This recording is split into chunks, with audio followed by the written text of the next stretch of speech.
সারাদিন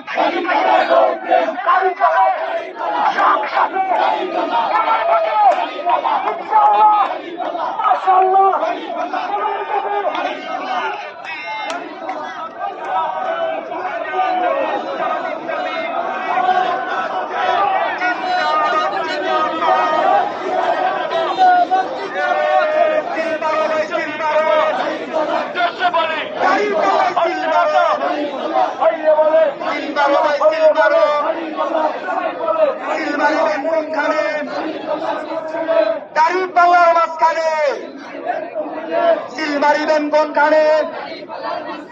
সিল মারো ভাই সিল মারো। 12 তারিখ সারাদিন দাঁড়িপাল্লায় ভোট দিন। মানিক পায়ের সালামে নিন, মা বোনদের সালামে নিন, ব্যবসায়ীদের সালামে নিন, রাজাপুরবাসীর সালামে নিন, ফেনীবাসীর সালামে নিন। সিল মারো ভাই সিল মারো। দাঁড়িপাল্লা